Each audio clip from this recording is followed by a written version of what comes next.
Good morning, dear friends. I am very pleased to address the inaugural Sri Lanka Internet Day 2021, organized by the digital chapter of the Federation of Information Technology Industry in Sri Lanka.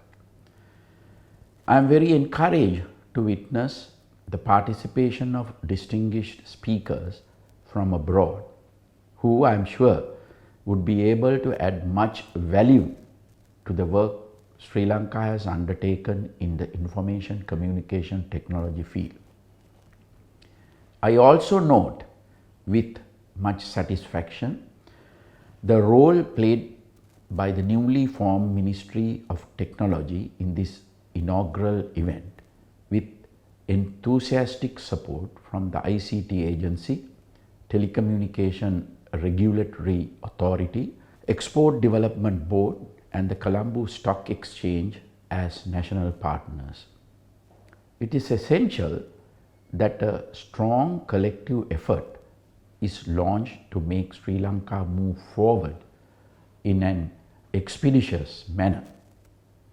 The theme of the event, Digital Inclusion, encompasses how the citizens' engagement in a digital society will see an improvement in terms of access, affordability, and digital ability. This theme is in line with the policy document Vistas of Prosperity and Splendor that I presented to the people at the presidential election in 2019.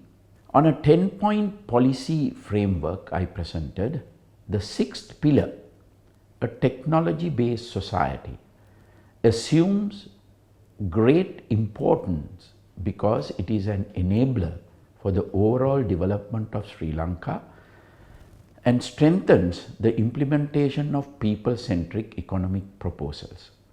In order to give effect to this initiative, a technology-based society in the latter half of last year, a new Ministry of Technology was established under my charge. This new ministry envisages revoking strategies that will help build a technology-based society. The goal and the collective mission of this ministry is to build a culture of technology and innovation that will enhance the internet economy and living standards of our people and add value to their lives. We have pledged and are working diligently towards creating a smart nation composed of a society dependent on technology. A culture of technological innovation is what we are aiming to establish, be it agriculture, industry, or services. All these economic sectors will have to integrate with technology if they are to survive and compete. The policy enunciated also outlines the creation of a global innovation hub through the introduction and later ensuring wide availability of Internet of Things, artificial intelligence, biotechnology, robotics, cloud computing, nanotechnology, and 3D printing.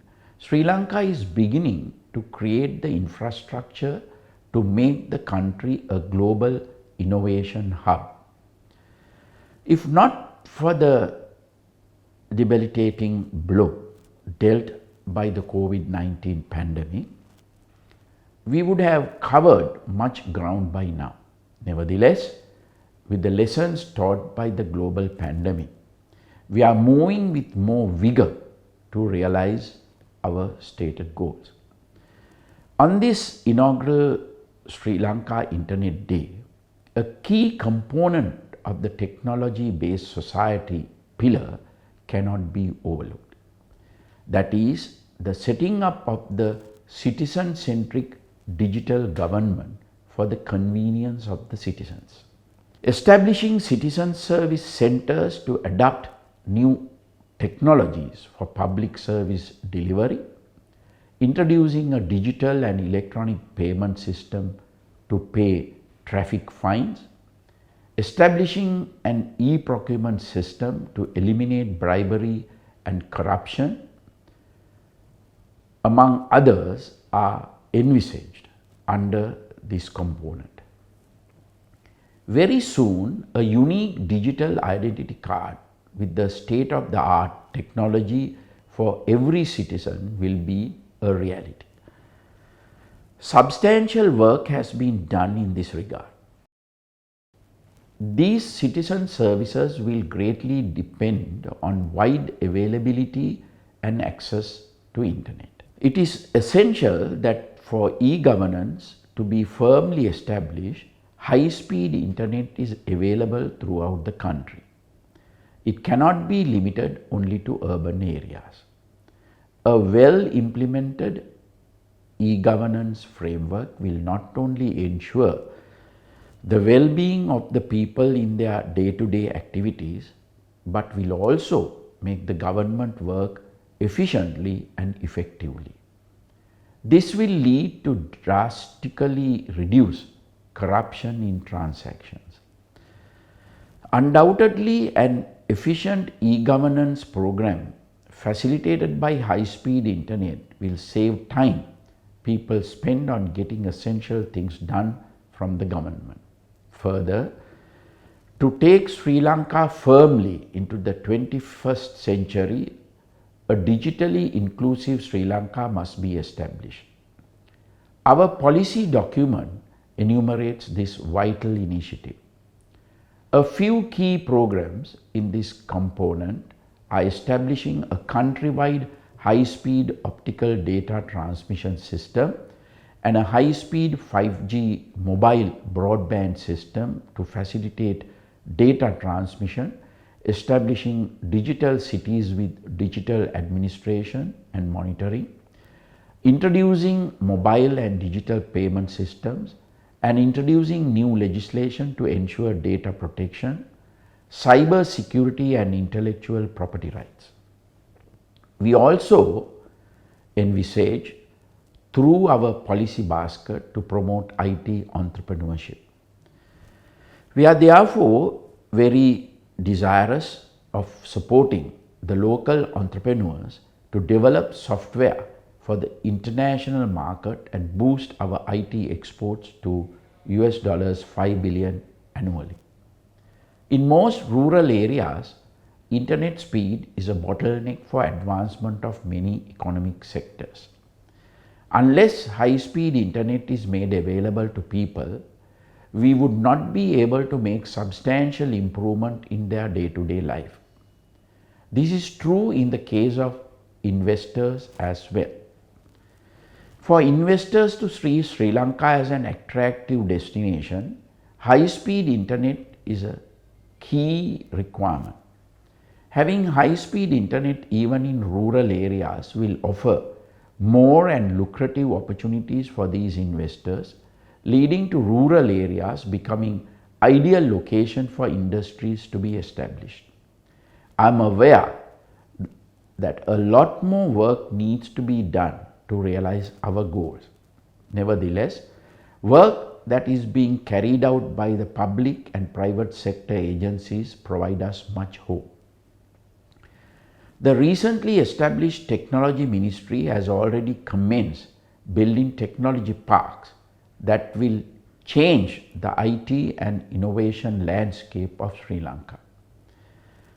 These parks, once established, will also be attractive centers for lucrative foreign direct investments in the technology fields. These technology parks will also provide much needed learning opportunities to our youth and budding entrepreneurs. Undoubtedly, IT infrastructure, including fast and secure internet, will be essential for us to forge ahead in all the above. The TRC is identifying areas in the country where telecommunication facilities are poor and taking remedial steps to improve signal quality and also improve internet facilities. The government as a whole is placing much emphasis on improving telecommunication and IT infrastructure and closely collaborating with the private sector companies in these fields. The tax benefits provided to the IT sector is a good example of the government's intention to enhance private sector productivity. As internet is becoming a part and parcel of life of almost every citizen, I am very keen to ensure that no area, rural or urban, is left out. As we saw during the pandemic, access to internet and through internet to a variety of services was much highlighted. The 4.2 million school population had to rely on online education, and in certain areas children complained that poor quality of telecommunication signals shut them out of certain learning opportunities. Ironically, in my discourse with the village, I find that in certain rural areas, villagers request for better and cheap internet facilities, underlining how communities have become dependent on the internet. In this culture of technological innovation, technology, particularly the information communication technologies, will have a heavy influence on education and its related fields. We are already seeing the inroads the ICTs have made into every aspect of education. These innovations the ICTs have incorporated into education have created revolutionary and salutary changes in the entire education system, starting from the early childhood education to high-level research and doctoral level education. Long-standing barriers to education that poor communities encountered have been either completely neutralized or partially removed. In developed countries, internet is widely used to improve access to education. We still not have exploited the many avenues in this regard. As I said, COVID-19 has been an obstacle to some of the work we planned in the fields of education. The acute shortage of science and math teachers is an impediment to our progress in science-based education. Training teachers in both these fields will take a long time and a substantial effort. High-speed internet is the solution to this much debated issue of shortage of teachers. Today, the world is deploying very innovative applications to deliver content to students in remote localities. I wish to invite entrepreneurs to take a serious look at these opportunities in the field of education. As done in other countries, our entrepreneurs can make use of these opportunities that would be mutually beneficial to the student community as well as to business entities. The potential in this sector seems to be substantial, with students across the board keen to access effective learning opportunities irrespective of where they live. Our government has already provided many benefits to would-be entrepreneurs, and they must capitalize on these lucrative avenues. Another vital area high-speed internet could make the lives of the rural farmer and the consumer in the city fruitful is agriculture. Good and fast internet facilities coupled with the right applications could link the rural farmer with the consumer. This will provide a good farm gate price to the producer and a reasonable buying price to the consumer and reduce the unsaved gap we observed at present. Here too, entrepreneurs and investors alike could exploit the enormous opportunities available to them in agriculture. Besides, availability of good internet facilities will provide an effective platform to educate the farmer on numerous things essential to his livelihood. Both the government and the private entrepreneur could educate the farmer on the type of fertilizer to be used, crops to be cultivated, general market prices, useful technical advice, and plethora of information useful for successful agriculture. With all these opportunities available to us and the high potential we are yet to tap on this inaugural Internet Day, I wish to avail of this opportunity to extend my best wishes to FITIS and all other agencies in both the public and private sectors to forge ahead strongly with being dampened by the obstacles we as a nation has to face. The launch of the Internet Day is a step in this direction. I wish you success in all your endeavors. Thank you.